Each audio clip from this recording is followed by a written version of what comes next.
Hello, hello. Welcome back to the Wilderness Wired podcast. I'm your host, Adam, and I'm joined by my co host and friend, Trevor. How's it going, everybody? Well, what's going on? It has been a minute since we've actually gotten to chit chat and talk. Schedule's got us backwards, man. Yeah, I got the confirmation today that we are, in fact, going to 3 groups. So, Oh, thank God. yeah, I You know. know, We'll be able to record our videos out in the woods, like we planned on.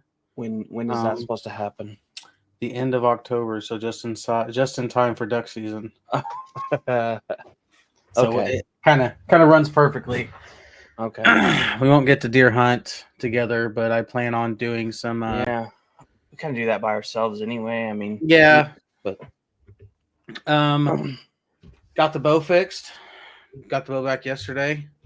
I shot the 3D targets, shot the 20 yarder, the 32 yarder, the 43 yarder, and the 60 yarder, and hit all within 2 inches of each arrow. So I shot each one 2 times, and awesome. kind of like how we do on the 3D shoots. You know, you Yeah. shoot one, and then you go back through it again and shoot another one. Yeah. And they were within like a quarter of each other. Oh, that's awesome. So yeah, I'm pretty Feel stoked. good? Does it feel Yeah, good? it feels really good. Right. I loved it. It was great. It's quieter. Like the new string, the Vapor Trail string, is a lot quieter. Shout out to Dale in Southwestern Archery. He stayed out. He stayed there after hours, so they closed at 4 on Saturday, and called him and he said, "Come in at 5 and I'll stay late for you because I know you've been waiting." And I was like, "Man, you know what? That's some customer service." So Yeah. yeah, He did the same thing Southwestern with. Archery Bow Shop is the place to go for this area, man. He did the same thing when I took my wife in for her bow. They stayed. They were like an hour late Right. staying to get her set up. So, well, that's awesome. It's good to. It's good that it's back, man. That you got it back. That you got to shoot it I'm really today, and excited. That way I'm able to go down to the family property and hopefully bag me a freezer queen. oh, well, there's not much going on our end. No. Schedules staying the same. They are. We got inventory, so they're cutting back. We got half day. They're only letting us work 4 hours the next 2 days. So if you're not at the top of the list, they're making you go home after 4 hours.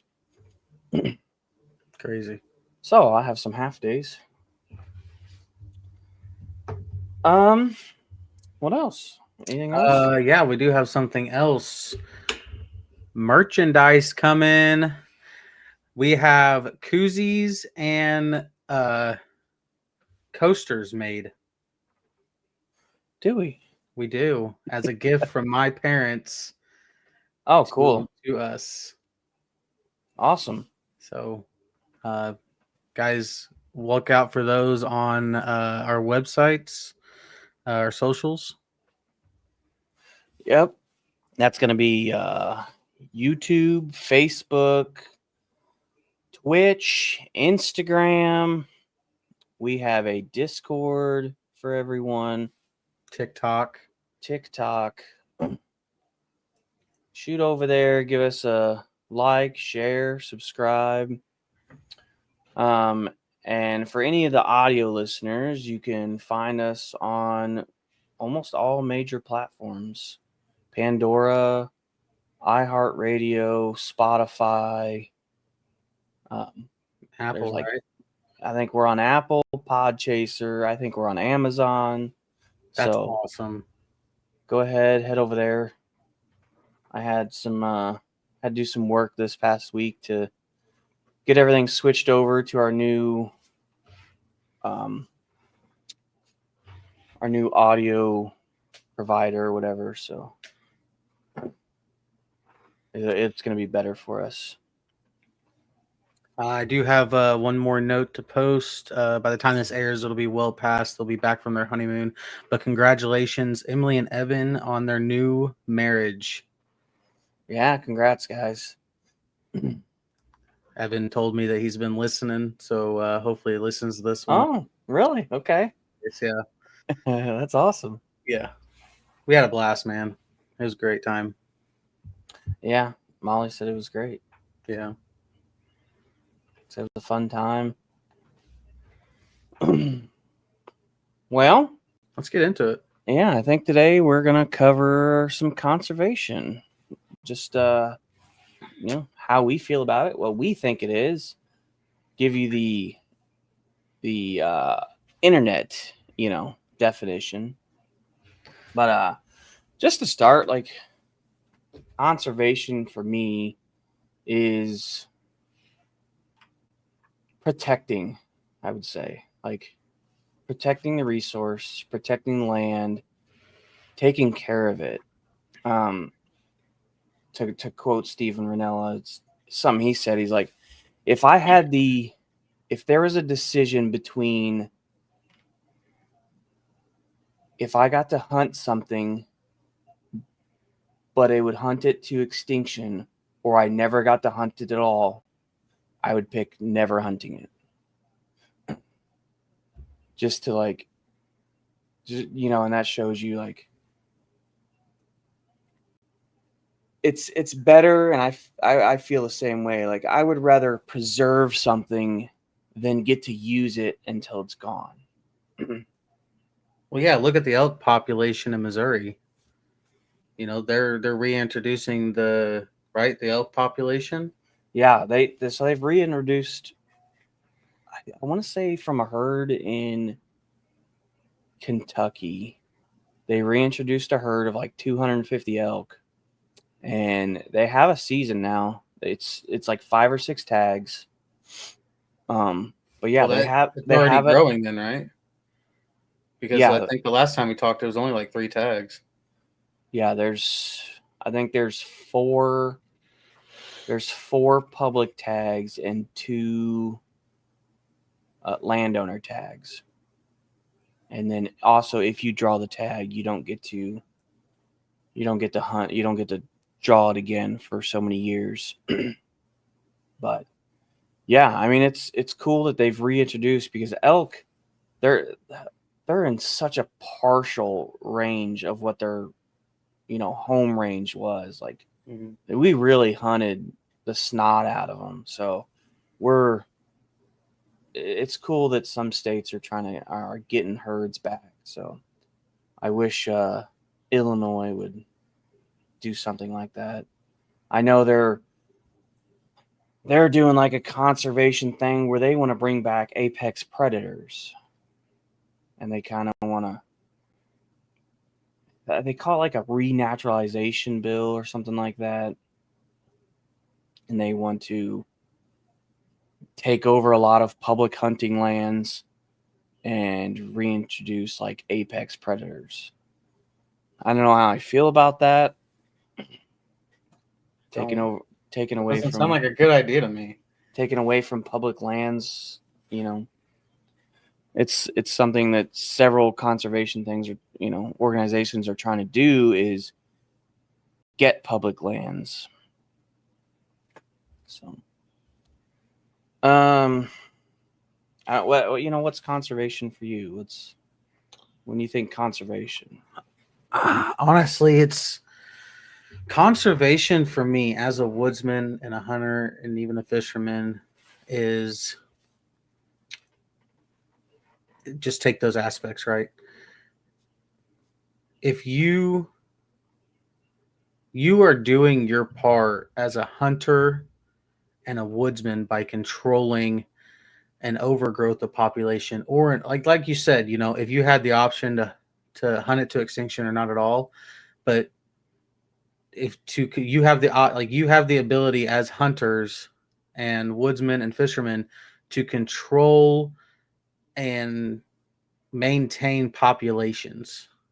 Like that is in my mind, that is the definition of what a woodsman or what a hunter or woodsman or a fisherman, like that is our duty to, like that's our role in conservation. Yeah, I Right? think with the cervid population, your deer, things that they get CWD, that seems to be a big argument. I think is controlling a deer population for several reasons. A, they become unruly in the fact that you start having car accidents like crazy anytime the population gets out of hand. Yeah, it goes awry.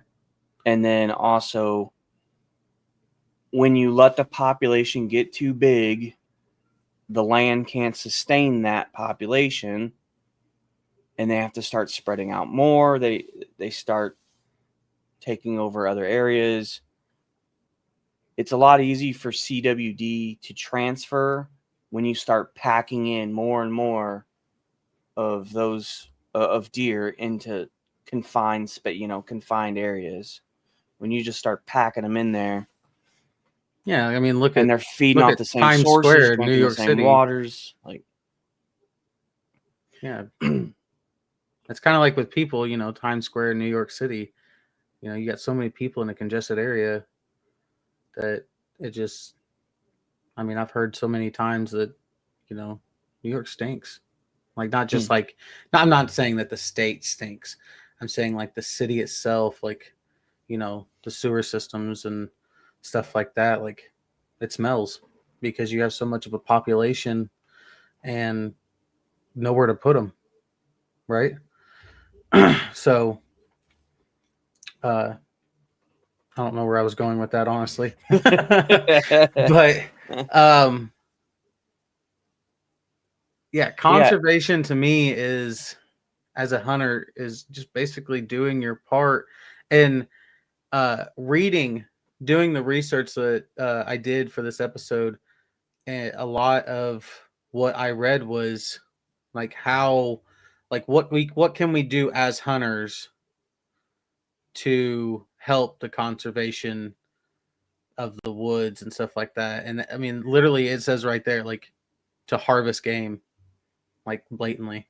So, um, yeah, controlling population is just as important as not hunting it to extinction. yeah, that's I why mean, a lot of your TV shows, like just your hunting TV shows, whenever they make their videos right on outdoor TV or whatever, their early season hunts, they usually take like one or two does in those videos, and they're still hunting that buck that everybody loves to watch, right? But they're maintaining their populations on their farms and their leases, and the outfitters will ask them to take one or two does to maintain their herds. And a lot of the times that meat, because those guys kill a bunch of deer. I mean, it's no secret, right? But those deer, a lot of those deer, they don't even put in their own freezer. They actually donate them to homeless shelters and people in need. yeah, which is something you can do if, I don't know, if you don't eat deer, or and you end up hitting a deer, you can do the same thing. You can donate meat. It doesn't have to go to waste. Uh let's see what is it? Google says, this is Google's definition, by the way. Conservation is the careful protection, preservation, and sustainable use of Earth's natural resources, including wildlife, forests, soil, water, and air, to ensure their availability for future generations. And which was not thought of like back with the hide hunters, and with the buffalo days, things like that. I mean, Punt they guns and hunted. ducks. Yeah, it was never. It wasn't in their forethought. Oh, let's save it for our next generation or whatever. But it's cool now that there's conservation organizations that are thinking far ahead now. They're putting money aside for trying to buy lands, preserve lands. And we do have a lot of laws now in place to help maintain populations. I mean, for duck hunting, 6 ducks a day. That's pretty, that's decent. I mean, that's fun. I haven't hit a limit. So to be able to get 6 ducks and, you're only going hunting for half a day, 6 ducks would be cool. But yeah, it just ensures that we're not over hunting anything, but you're still being able to pull from that resource. So there's a lot of conservation laws I agree with. I like having limits. I don't think we don't have an issue with Illinois. You get what they say you can pull $2. You can get $2 a year. Yeah, no matter what you And harvest then- it with, it's 2.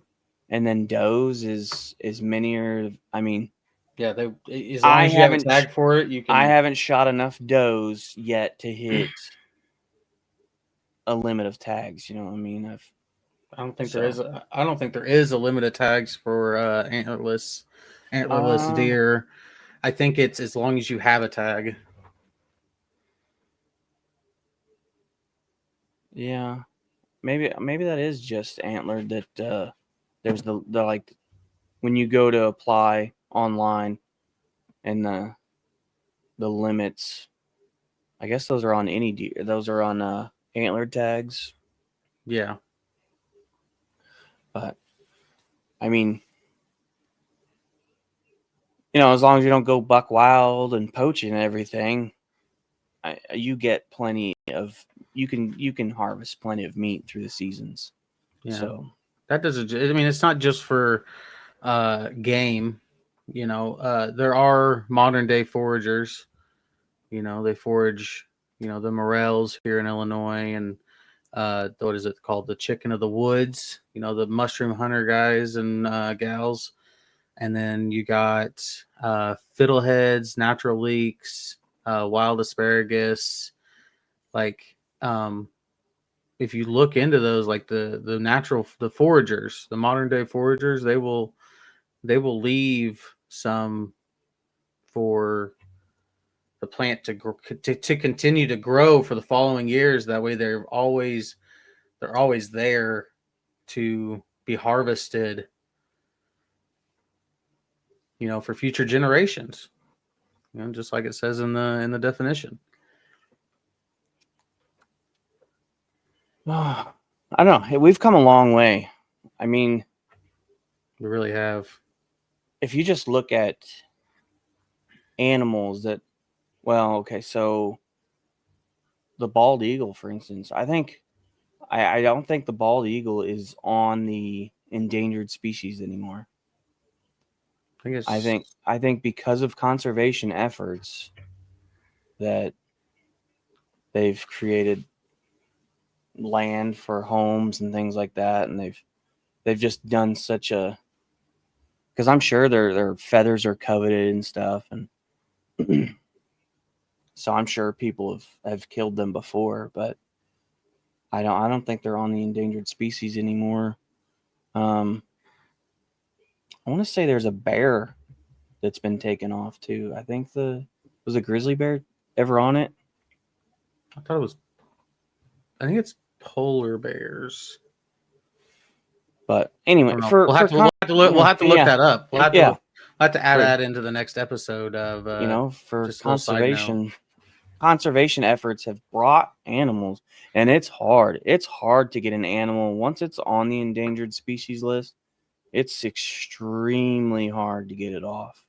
So the fact that through conservation efforts, we've been able to recover populations of animals and get them off the endangered species list is awesome. I think it proves that we're going in the right direction.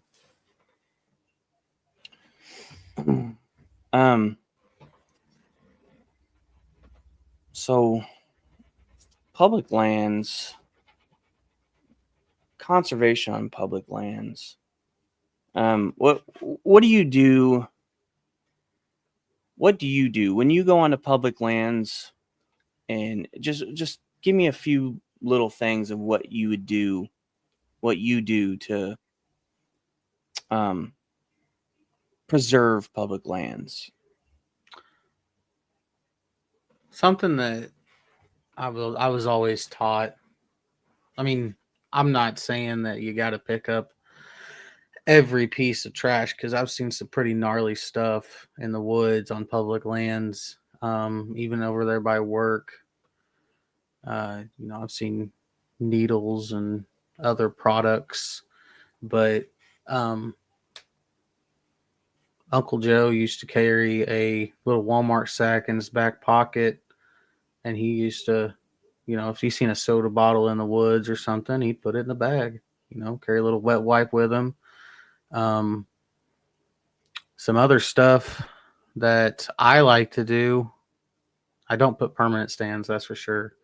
One big one is that DNR does come through there and they will rip your stands down and take them. But it also makes it to where, like, say you forget that you have a stand out there. I've done it. I'm not gonna lie about it. But when you put a ratchet strap around a tree, and that tree continues the tree is going to continue to grow, right? That ratchet strap actually suffocates that tree and has the possibility of killing the tree off. And then you're also putting you leaving that stand is actually putting trash into the woods. Yeah. Some other stuff, like a lot of public lands will tell you, like, no motor vehicles, like four-wheelers, dirt bikes, side-by-sides. But they do allow, like, e-bikes. I know a lot of people that have e-bikes, or like a couple of guys that I work with, even on their own private lands, like, they've switched from four-wheelers to the electric golf carts, or what is it called, like the bad boy buggies or whatever. Yeah. But it helps, try to reduce the carbon footprint. Spoken from somebody who drives a, big diesel, but I don't know. It's just different, I guess. I'm a big believer in picking up after yourself. Yeah, my dad was huge about that. My dad's truck was full of trash, but that's because anytime he went anywhere, like to the cabin or anywhere in the woods, he pulled trash out of the woods, and it would go in his truck, so his truck was trashed, but it was something that he believed in, was absolutely taking trash out of the woods. So one thing that I was always taught is, whenever you harvest your animal, right, and you're field dressing it, make sure so those innards, right, that is still food for other animal populations, like coyotes and other animals that can feed off of that stuff. But buzzards, right. But if you throw it in the water, it contaminates the water, and then it goes downstream. And if another animal, like a deer, goes to drink downstream, and then they get sick, well, then they're sick and they're dying and they carry a disease, and then that can cause, carry on to other animals getting, diseases once that animal passes. But taking care of your carcasses responsibly, even after you've gotten all the meat off of your Yeah. game. Yeah, it's And okay to leave the carcass, leave the bones, leave the innards. I mean, that it'll get eaten. There's scavengers like crazy. It'll get eaten. So, I was always mindful of not getting anywhere near water or somewhere that it could contaminate something. I know that whenever I hunted, when I was still living in Southern Illinois, I used to drag my deer out in the middle of a CRP field, and that's where I would field dress them. That way, it would be out of the way of anything. Like an animal that was actually searching for it would probably, like, I don't know, in my mind, is actually going to find that. And, if they're looking for it, it may sound dumb to others, but to me, I don't know, it made sense. But yeah, jumping back to the tree stand things, I know that Illinois' stance on it, as far as when it comes to public lands, not using things that penetrate the bark. So I think they've made a lot of stands now that they have teeth that don't necessarily dig too far into. I mean, I don't know the exact wording of what it says. I just know that you can't use stands that harm the trees. mm-hmm. And like you said, leaving your tree stand out there, which you're not supposed to do in the first place on public land. But There are yeah, some public lands that'll let you hang a ladder stand or a hang on, if they've got a draw system or something for that particular piece of public. But it usually has to be out before that following February. Like Beaver Dam is that way. yeah. I think leaving trash out in the wood. I think a big thing is duck hunting. Oh my gosh. Duck hunting's, yeah, that's rough because you can't always find all your shells. And I know a lot of people don't even look for them. So that's leaving a lot of trash out there. That's a lot of plastic. That's a lot of plastic. Yeah. I mean, when we were walking in, any spot that you would walk into, there's 400 shells anywhere. Yeah, you could always tell when somebody's been hunting ducks or geese there because you can tell if they had a good day. You can tell if they had a good day or a bad day or just couldn't hit the broadside of a barn. But yeah. I tell you what, I really enjoy being on the private land aspect of it more because you are able to help. I feel like in my opinion, I feel like I'm able to help more grow and maintain a population and a habitat on private land because you can, plant food plots, you can do hinge cutting, you can, spray for weeds of invasive species and plant natural species. Yeah, it helps when you're on private land and you have a plan and you can execute your plan and you don't have anybody else like interfering with that plan, or you don't have a bunch of other people trekking through spreading stuff. So yeah, I can definitely see how conservation on private land is a little easier. It's like even if you have a big deer herd, you can supplement their food sources with food plots and different types of like summer feeding, because that's when a lot of like EHD and CWD happens, is like late winter and middle of summer, right?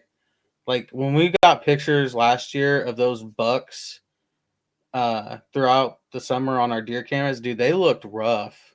They looked skinny. They Looked, were yeah. way too skinny. Like I'm surprised that I'm surprised that a lot of them survived because like they looked like a pound dog. You know, They just did. ribs showing, no gut whatsoever. But like, you know, on private land, we can help prevent that stuff by planting supplemental food sources. You know, we can.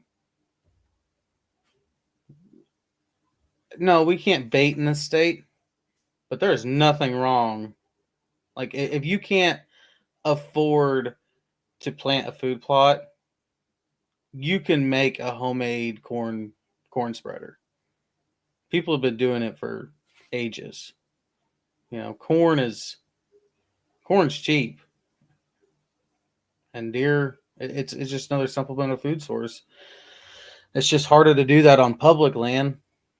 You know, it's just about it just like putting out a trail camera on public land. It's more than likely going to get stole. Yeah. So what were you talking about? You were talking about you were driving through Litchfield, right? Yeah. Okay. I know we were talking about that the other day. This is a gripe of mine now. This was something that I mean, it has to do on the conservation side. It also has to do with failure. So there was a stretch of road that I was driving to Litchfield, and on the side of the road, it's like natural resources.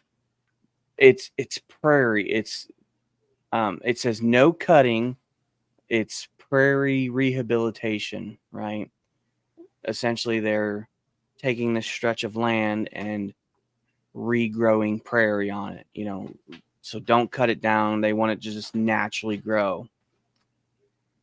Issue with it was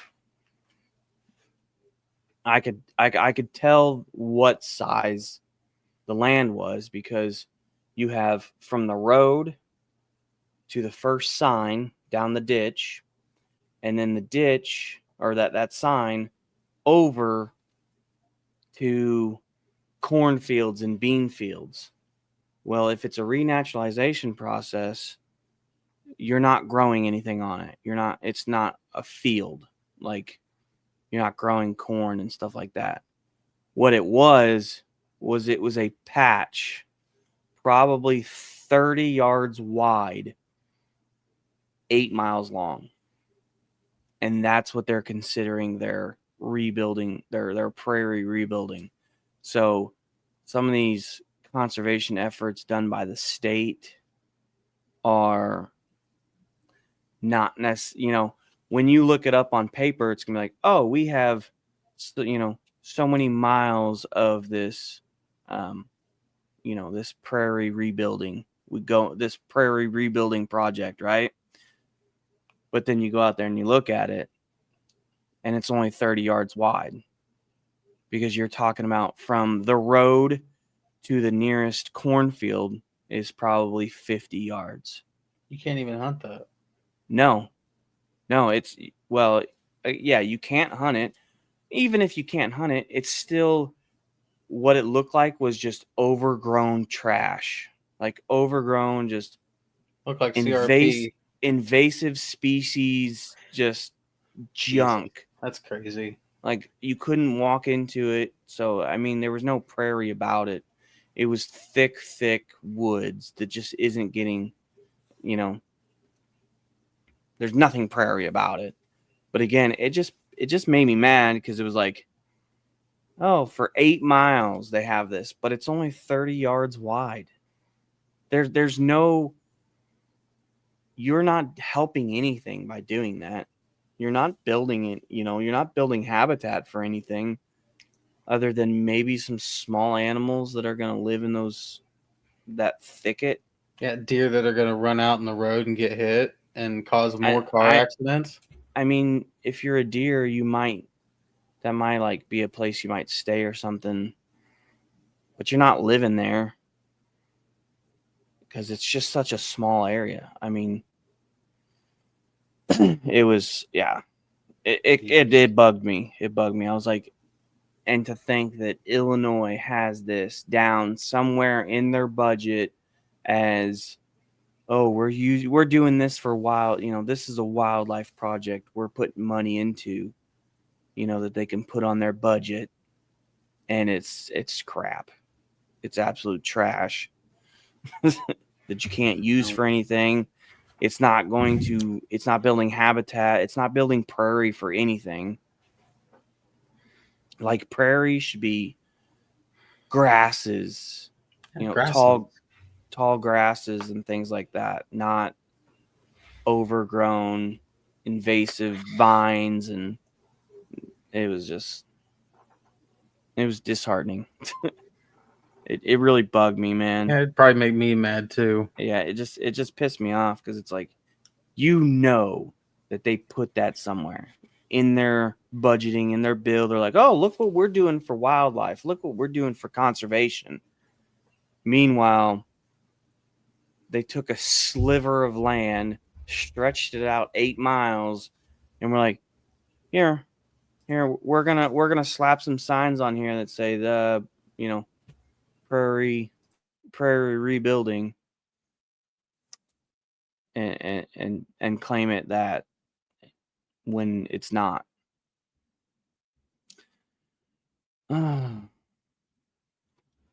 So we have a few groups out here that do really, really good work. Some of these conservation efforts, if you're not a part of them, I would look at them. I'd look into them. They do great things. You have the Rocky Mountain Elk Foundation, which has done wonders for obtaining public lands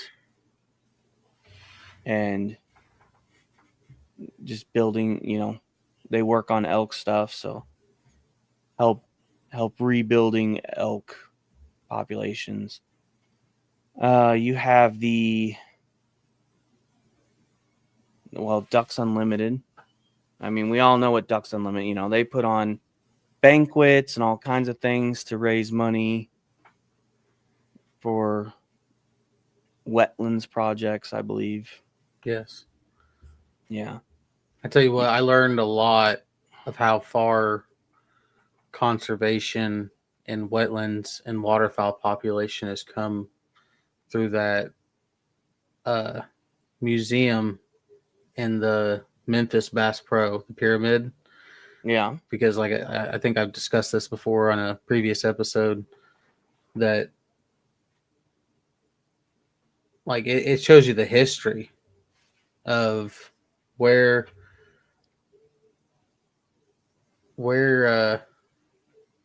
from the mass takings of ducks with the giant punt guns on the front of boats to, ducks were endangered at one point. All ducks, it was almost like just like mass fishing, or whaling. They were taking them and just murdering ducks out of like so far high in the sky. Like, it was crazy. Like what I read, like we're talking like hundreds of yards in the sky, and they would shoot them down with these giant guns on the front of the boat just to. Was it you that sent me the link or a picture or whatever? And I saw the punt gun, what a punt gun looked like. It's like, the punt gun's like 6 foot tall, 5 foot tall. And they're like, when it shoots, it's shooting hundreds of birds out of the sky. Yeah. Like hundreds.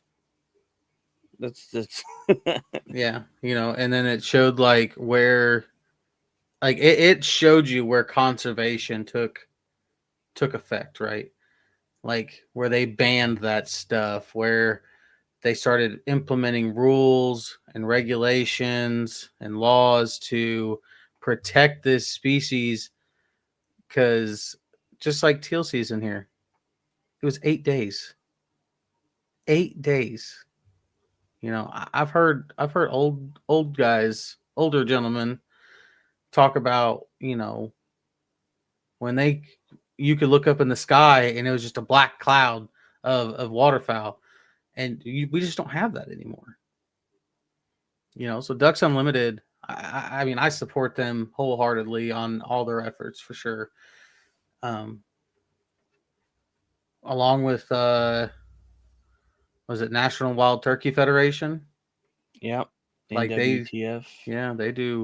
they do amazing. They have the calling competitions that brings in a lot of people, the banquets. I would really like to go to one of those. I think if we got the Wilderness Wired crew in on one of those and like seeing if we could maybe do some videos or some interviews, I think that'd be pretty cool. Yeah. To help We'll people out. Help people out, you know. Yeah, we'll definitely look at when things are going to come close, because I'm sure that across the river at St. Charles, that convention center, a lot of things go on there. So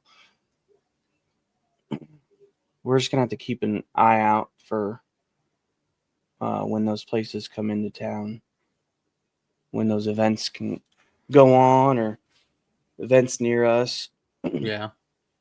I know we missed it this year, just starting up, but I think that'd be cool for us to be able to experience and go to conventions, hunting conventions and things like that coming up. Yeah, really show people what we're actually about, you know. Yeah. The last one is Pheasants Forever. I'm not completely like familiar with this, but I know when it comes to pheasants, like pheasants, there was a research done, and it didn't matter. It's kind of weird. Like, it didn't matter if they closed the season for pheasants, the population really didn't change. Like, even if they closed the season for their population didn't increase. It was weird. So it's like they still have the predation that they have. So like they just kind of are stuck in the population that they have. So, but keeping that where it's at and putting on, raising birds and putting on events where it's like not going to say fenced in, but like guided events or whatever that they do. Yeah, I know when they release the birds. Yeah. Yeah. But it's like, Illinois is trying to do this,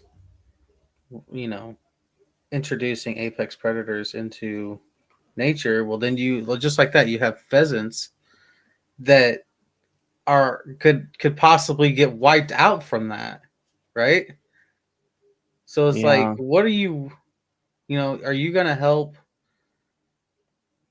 Like, what, pick a side, right? I think the big issue I've seen, or big concern that I've had was Carlisle Lake, for instance. If they take the wetlands part out of Carlisle Lake and decide to introduce apex predators there, now you're talking about getting rid of a place to hunt ducks, which you're already limited without a boat to begin with. That's a big community of waterfowl hunters, just at that one lake. Like, I don't think they're going to go down without a fight. I mean, they passed that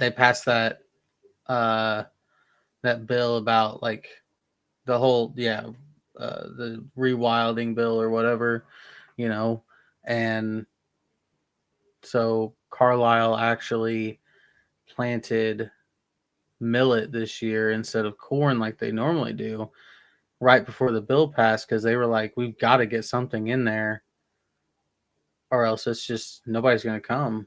We're going to lose it anyway because we can't plan anything. So it's like, what happens next year, right? Yeah, I mean, You're gonna last hunt over a season, bunch of CRP, last flooded season, CRP. yeah, last season they didn't have anything. It was rough. It looked bare. It looked bare last year. Yeah, it was rough. Yeah, it would be cool if they. I mean, I don't know where they would do it though. Where to reintroduce bear into Illinois? Because I know It would probably have to Missouri be. did it. Missouri reintroduced bear, and so they're rebuilding bear population there. So And I there think was they a have a season now. bear. I think it was a black bear that they had either chipped or collared. And I think this was a couple years ago, but it had made it all the way down to Southern Illinois, Wren Lake. For those of you that know, um, it drank from the water and died because of I can't remember where I read it, but Wren Lake has something in the water that's like poisonous, but it's like I guess it's not high enough for us. But yeah, I think it's lead or something like that, but it's in the water, and that bear died. From lack of conservation. Instead of protecting the bear, it just died. They made it all the way from like Idaho or Colorado or somewhere, and it died in Southern Illinois. Yeah, I mean, I don't like maybe in Copperhead Hollow. Like, I don't know where around here could sustain a bear population. I think it's too hot. Like it's not, because I mean, like I don't know. Maybe do you think that our winters are cold enough for them to hibernate? Maybe up north. I don't see how Missouri gets cold enough. I really don't. Yeah, I don't know what temperatures their bodies decide. Right. But I mean, they have bears all the way down in like Mississippi and stuff, and it's hotter down there. That's true. I don't know. I just don't know from my aspect around here, because we're surrounded by so many fields, and there's just these patches of woods. I don't know how you would. Maybe there's a more dense wooded area in Illinois that would. Well, you got the Shawnee National Forest down south. That's past I think Marion. If that's in the right direction. I can't remember anymore. But I know there's the Shawnee National Forest. We have any other big national forests around here? Up here, do we have any?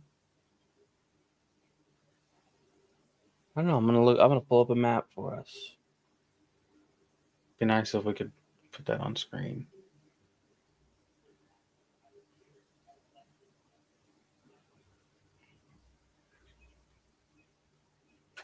Just a moment, folks.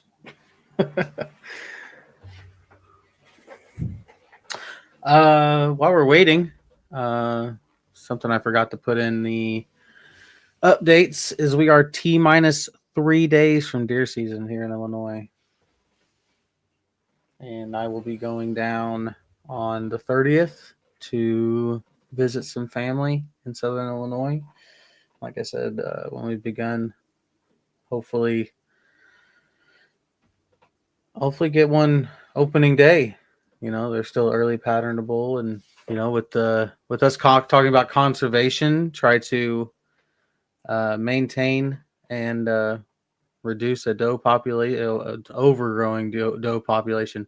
Man, Yeah. I tell you what, last shotgun season, there was so many does like that were under 1 and 2 years old. So many. Like they were like it was crazy. Like I didn't see a lot of big does last shotgun season, but I seen a lot of young does. So I'm seeing a lot about Shawnee Yeah, National Forest, but as I far think as that's that, I the think big that's the biggest. I think that's the big one. That'd probably be the only area that I would think that you could. Yeah. Shawnee's beautiful. I love it there. I've went down to Bell Smith Springs, and I've done the hiking trails, and I've never hunted that. I know it's like a draw or something like that, but I've never hunted it. Never had to. Okay, I see that. But I hear a lot of people talking about like, especially up here, like they'll go down there and like they'll draw a tag or something, and Okay, so yeah, the Shawnee Forest, it kind of connects to like uh Kentucky. The yes, Kentucky Forest kind of runs over. So yeah, that's all I could see. I couldn't see another bear population in the state. Like, but it'd be pretty cool if we could introduce a bear population here. yeah, And that, I mean, honestly, if you think about it, that'd be a really good place to do it because you already have to get it. I'm pretty sure it's a draw. yeah, To yeah. get into the forest. So if you were to hunt bear in the forest, then you're already like it's already limited, right? And then Right. you're limiting it even more with the tags. So if you could get a bear population in that forest, I think it could thrive. I mean, that's like, Missouri. They have those 6 tags, and it's only for I think 4 counties in Right. Missouri. That's the only 4 counties you can hunt in. So, Mm-hmm. and it's only to residents. You can't be any. You have to be a resident. So, but they could do the same thing with bears. Do limited draw for just residents, and it has to be, yeah, it would have to be the Shawnee. So, Yeah, I mean, to so what do we between what do go we ahead. do? What are things we should be looking for like, we have these overpopulations of birds, like the starling, things like that. But I mean, how do you feel about that? Like these overpopulated, like little birds that came in and now just kind of overtaking everything. I feel like I see a lot less dove now. Yeah, so last year, okay, I was actually just talking to my neighbor about this literally 2 days ago. Um, and you've been here during the dove season. Yeah. You've been by the house, like not like last year, right? There were so many doves at my house. Like we could have sat out in the backyard and just shot right over right over the fence. I think I seen 20 to 30 doves the whole season here. And they planted corn this year. They got that power line. We got power lines that run from field to field right in front of my house. And last year, I swear there was at least 200 to 300. I don't know what happened. Nothing's changed. So where'd they go? I don't know. I know You I've know? been during hunting seasons, man. I'm just like something happens, something spooks birds, and it just the the sky just turns black with just thousands of these little birds. Yeah, That- starling. What is it? There's starlings, and then there's another bird that looks like a starling, right? I can't remember. I mean, old timers just call them Tweety birds, but like you can act like there's one of those little birds that you can actually harvest, but because they fly so fast and look so familiar, they're very hard to distinguish. And like you can shoot them to help maintain, but I don't think there's any meat on them. Yeah, and that's Which kind of I don't but know. If there was a conservation, I guess it's you can eat crow, but I mean it's kind of the same like conservation efforts to just cull some population.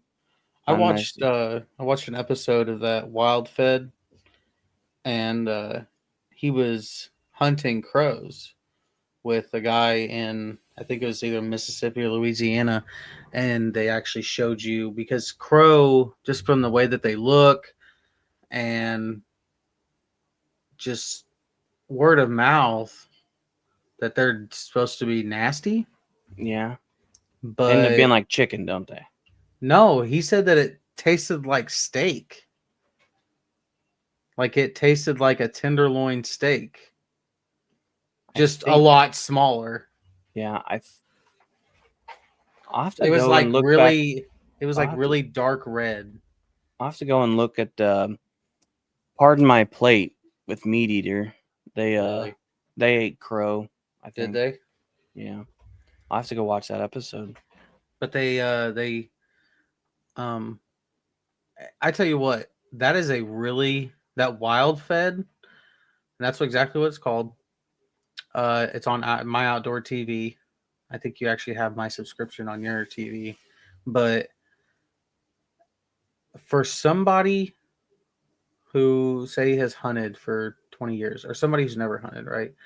And they walk through the woods and they always hear about mushrooms and all these cool like wild plants that you can eat. Like that show will show you the foraging side of being an outdoorsman and help you get more interested and more knowledgeable on how to supplement your life and the game that you eat with the wild food that's not hormone induced, overgrown in a nursery, and there's no preservatives in it. Like it'll help you, one, maintain conservation not only in game populations but in habitat populations. But like I said, it'll help supplement your life without all the bad stuff that we've basically grown up knowing to put in our body. But it'll make you a better woodsman. To know, even if you don't want to forage, right? To know and be able to identify these plants will help you become a better hunter, because you'll know what certain animals are eating on to help harvest more game to support your family. Yeah, I mean, I've been diving into it, especially this year, and a lot of the stuff that he harvests, like that he picks from the ground in the woods, we actually grow here in Illinois. I've looked it up, and Illinois is a big, big mushroom state. Yeah, I've noticed that on some of the hunting lands, it's like no mushroom hunting until like 1 p.m. or 2 p.m. Yeah, especially out there at Copperhead, because there's so many drainages and deadwood and mossy bare bottoms that, I mean, it's an abundant. Morels are a very abundant resource here in the harvesting period. But yeah, I really I think I think moving forward, I really want to continue to research and learn what I can live on and how to preserve it naturally. Like because like just right out here on the lane, we have wild asparagus. Like I want to learn how, when, what time of year, how to can it, preserve it, you know, that way we can eat off of the land. Yeah, this was my first year getting morels. I'd never eaten a morel before Really? this year. Yep. Dude, they're so and good. and her yeah. So at her mom's house, like up on a hill, um, I mean steep, like steep. We found several like Walmart bags full of morels, That's awesome. and she cooked them up. I'd never tasted them before. I was like, oh man, I love mushrooms. I love sauteed mushrooms, and I was like, okay, well, I didn't really know what to expect. And she's like, they have a different taste.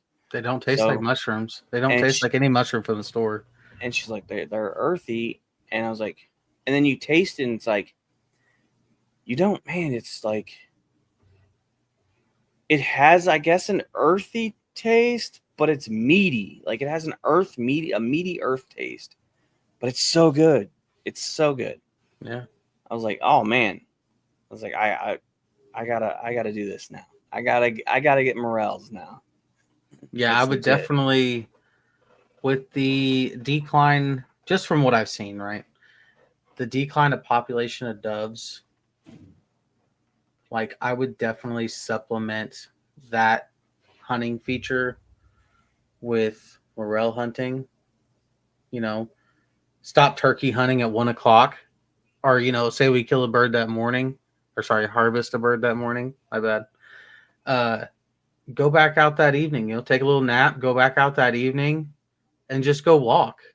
You'll learn so much, while you're hunting for morels. Like you can learn. You don't have to just look for morels.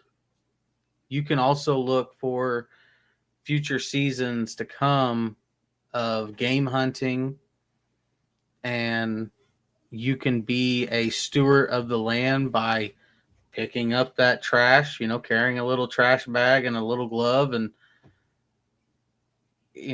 being a steward of the land.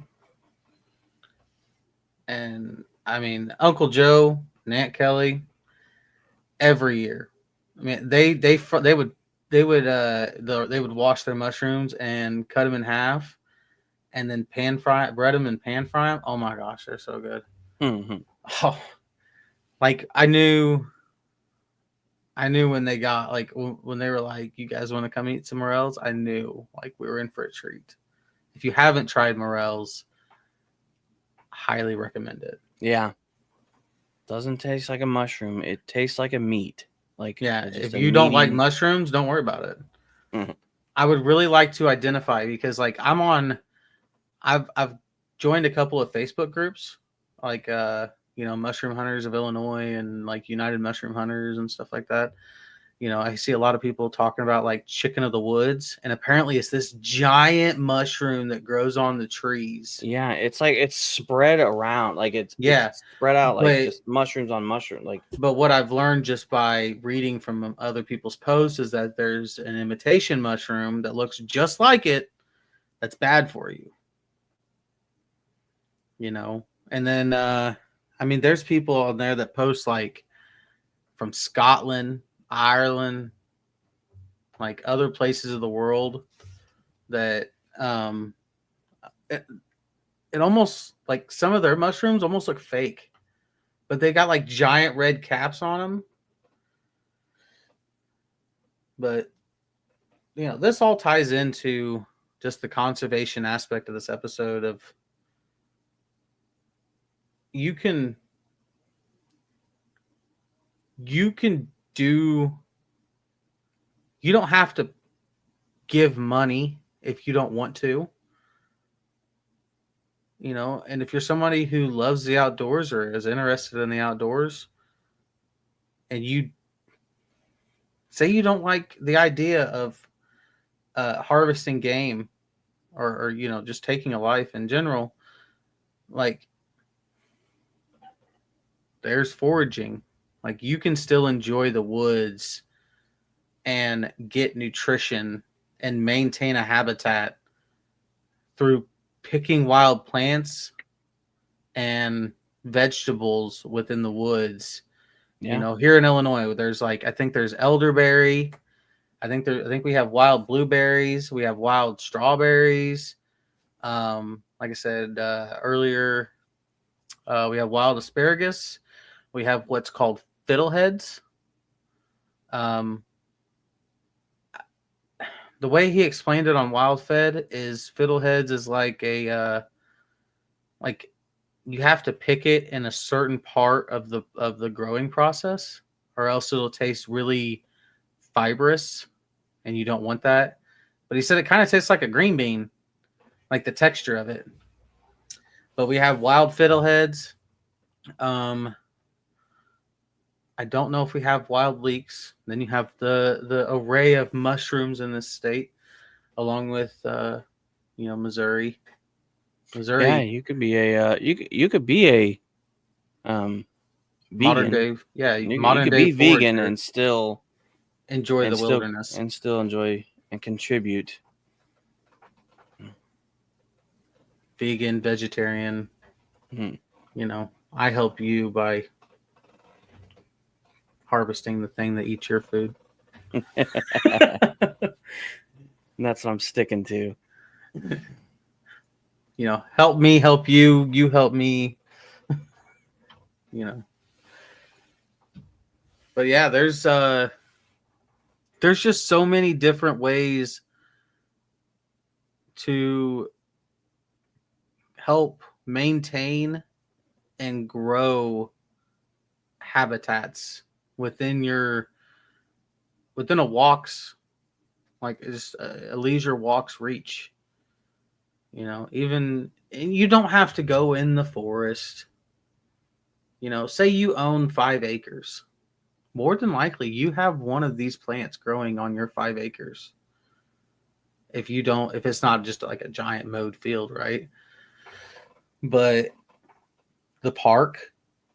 So the park that is next to our work, I want to say there's at least 11 persimmon trees that are dropping right now that are bigger than a golf ball, but not bigger than a tennis ball. And persimmons, I've never eaten one, but they smell amazing. Mm. And I really want to figure out like what I can do with it, and it goes all the way from nuts. You can get into the nut category, like hickories, walnuts, acorns. We have all those. They're everywhere, all over our woods and parks. Oh, I love pecans. Yeah. I love picking up pecans. We used to do that as a kid. If you can identify a white oak or a maple tree, you are allowed to tap that maple tree for syrup. Like you don't have, like in this state, you don't have to have a license for that. Like you can get on Amazon and buy a 4-pack of tree taps, hang a little bucket, and go out and collect maple syrup to have fresh, preservative, all the bad stuff that they put in our foods nowadays. Like it's a natural resource that's quite literally everywhere. Yeah. Pine trees. That's something I learned has medicinal properties within the pine needles. Like you can make a tea out of the pine needles, and it'll actually, like if you're sick, You can drink the tea. You can Talking about teas, my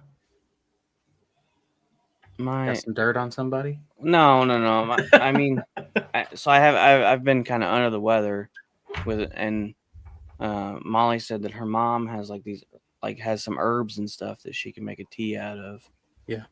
Some natural herbs that she has. Elderberry has medicinal properties too. I think she just got over COVID, and that she said that's what helped her was this herbal tea that she made. So, but conserving the lands and help protect them, I think that just the most basic things that we can do is picking up trash anytime you see it out in the woods. I mean, it's simple, doesn't cost you anything. Generally, it's something light, so Yeah. that's the easiest thing that you can do That's to definitely help. the easiest thing for sure. And if you want to go further, there's groups and organizations that you can volunteer and help with programs that will go out to the woods or to other places, and they will collect data. And there's a program that you can join to plant new trees. There's a program that will, like, if you want to help collect data for bees in the area, you can do that. That's another thing. That's another wild thing. Like, I mean, there's so many things that we just talk about on a regular basis that if you actually deep dived into it, like, you can make your own honey by taking care of bees and helping a bee population grow. You can, bees pollinate flowers, which help grow wildlife. So the more bees that are born or hatched, then not only are you supplementing something for your life, but you're also helping the habitat at the same time. Something to look out for, guys. I came across on a podcast. It's called the Gambler 500. Okay. And yeah, it's the Gambler 500 rally, and it was created. It's an awesome event, and this guy goes around and he sets up this event, and you pretty much bring like your beater car, right? And they just gather tons and tons and tons of people, and they go out. He maps it out. They go out in the woods and they pull out trash so you take your beat up car out in the woods. They just pull truckloads and truckloads of stuff out of the woods, like refrigerators and old cars and the big things that they get tow trucks and stuff. So the big things that are left back in the woods. Yeah, this guy sets up this event, and it's a big rally. Where's that located? Okay. Or is it like something he goes across the country and does? A unique annual event that takes place in the Blue Mountains of Northeast Oregon, where participants drive inexpensive cars to collect trash from the woods. He started it in 2014. Wow. Each year, the event collects a significant amount of trash, with the 2022 haul reaching 427,000 pounds of trash.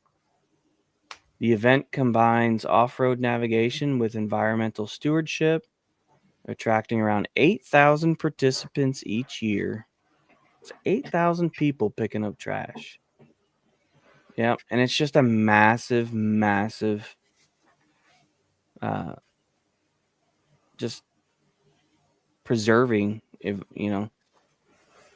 take your beat up car, they party, they have a fun old party at night or whatever after they go out and they collect all this trash, So it's something to look for. I guess they only do it in Oregon though, but I mean It doesn't mean that somebody could start it anywhere.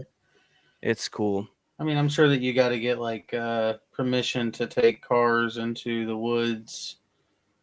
As long as you're using it for good, right? But I mean, you could always do it with 4-wheelers. How many people own a 4-wheeler or side by side? Yeah, it was all based on the premises of not spending a bunch of money. He's like, you bring out your old beater, and then I guess people for that rally they build these old 4-wheel drive beaters to take out there with winches and stuff, and yeah, they go around their mountains and they pull out just massive amounts of garbage out of the woods. So it's a sweet. I mean, that's a sweet thing. That is awesome. Wish we had something like that here.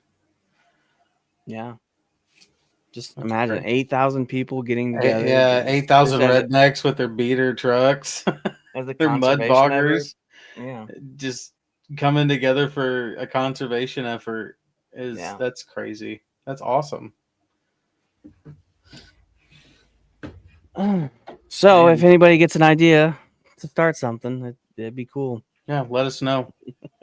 We'll show up and with our beater cars and come pull some refrigerators out. God knows I got some beaters. That's awesome though. Just somebody just making an effort. Yeah.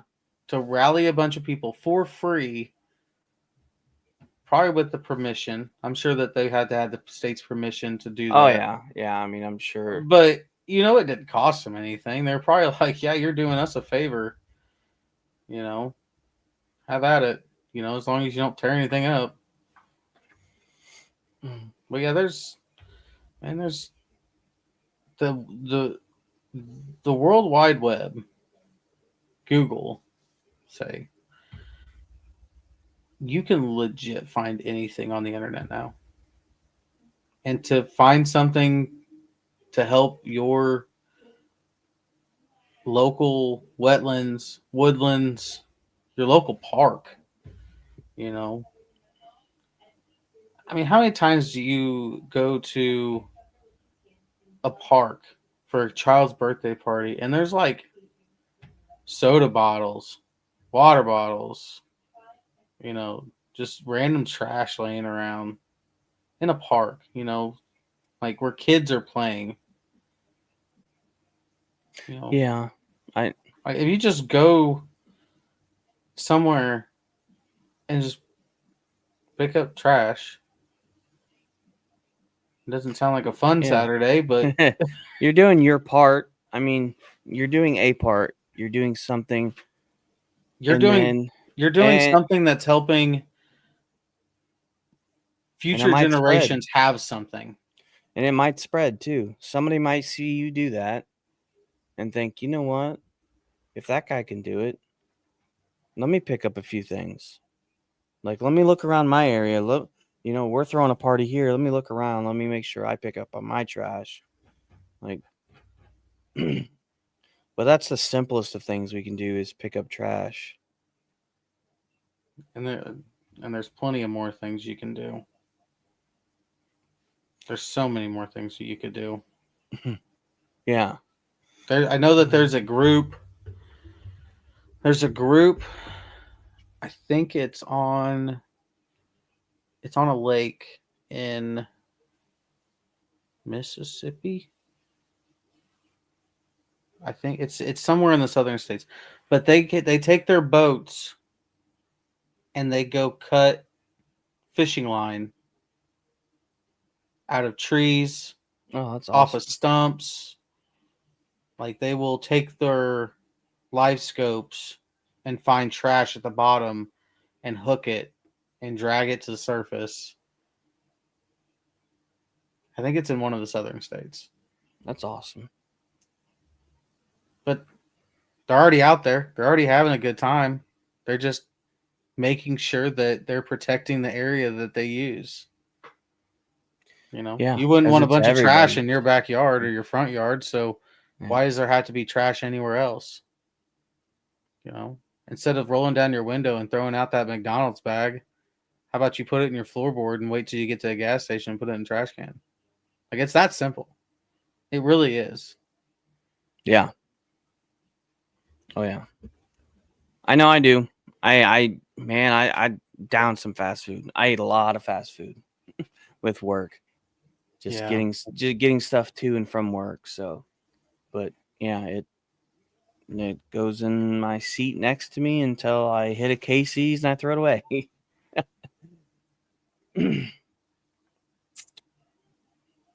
Oh, you got anything else, bud? You got any on the topic of conservation or anything in general, I guess?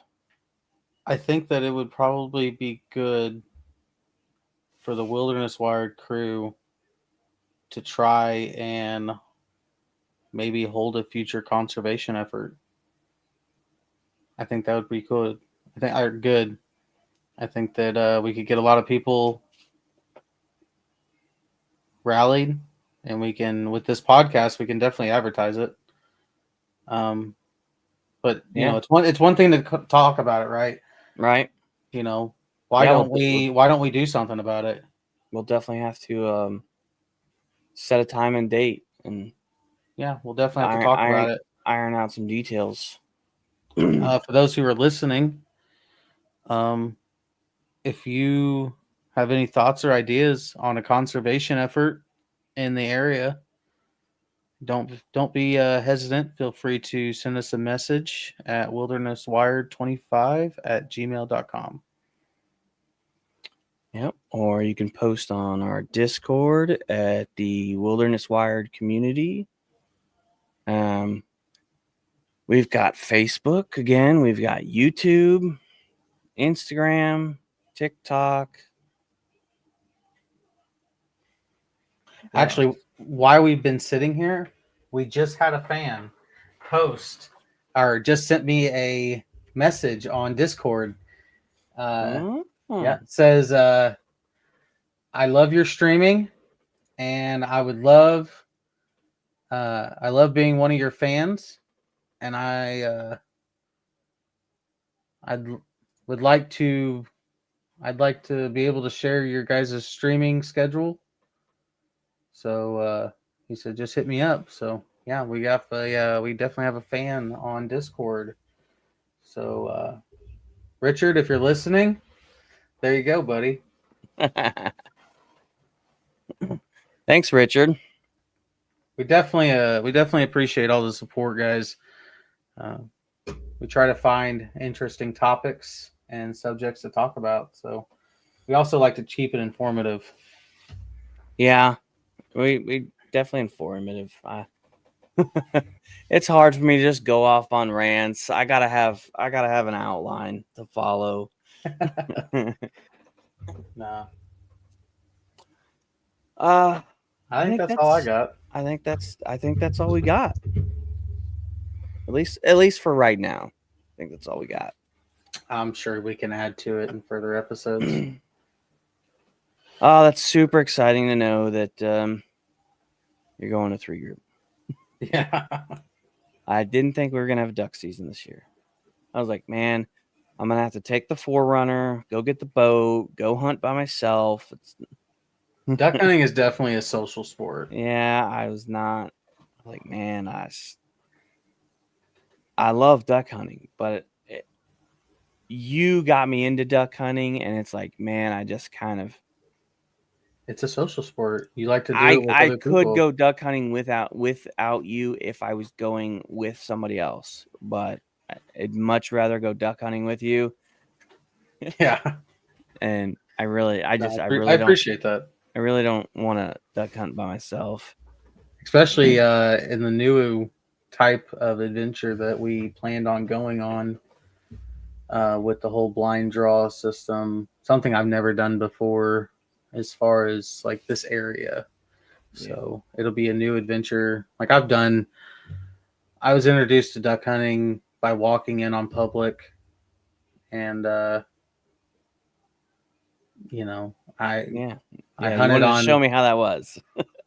I'm a very, very firm believer that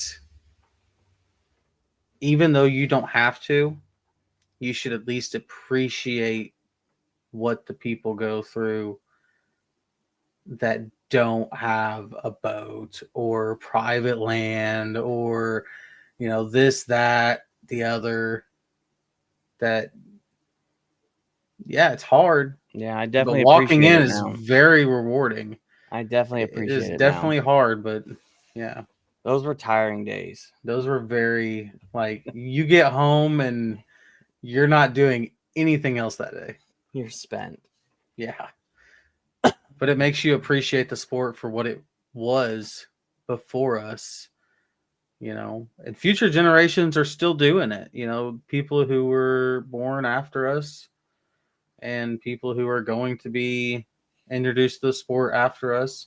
They're still going to walk in. Oh, that's how a lot of people get started. They walk in or they kayak in. Yeah. You know, some people, you know, have a kayak and they walk it through the marsh. You know, there's all different kinds of ways to harvest waterfowl. But we have a boat now with a running motor, and we plan on, what is it next? Is it next year? Or is it, no, it's after next season. That summer is the blind draw. Right? This is the second season, and then you got one more season after that, right? And then we get to get into the blind draw. Yeah. Everybody on deck for that. Yeah. For those that aren't family and friends and would love to help the Wilderness Wired crew create content in their own duck blind, we will give you directions to the blind draw. And you don't have to, and you don't have to be in Illinois either. You can, I mean, you got to come to Illinois, but you don't have to be an Illinois resident. So, yeah, that's something that's unsettling for me. But anyway, yeah, if I can use it to my advantage, I will. But this is the episode on conservation. Guys, go out there, pick up some trash, find a local group that does something in your area, and just do a little bit. That's all it takes. Just do a little bit of conservation work and help, you know. The woods is for everybody. The public land is for everybody. The wilderness is for everybody. Let's make sure that our kids, our grandkids, our great grandkids have a place in the outdoors to enjoy. That's what this is about, the outdoors. I know we talk a lot about hunting and we haven't got to the, you know, the camping side of things or anything like that, but it's coming. It's definitely it's coming. I feel like it'll come with the season. But get out there and help, you know, preserve our wilderness. Never stop being a steward of the land. Yeah. Thank you for joining, everyone. And we'll be back. This is the Wilderness Wired podcast. And remember, stay wild.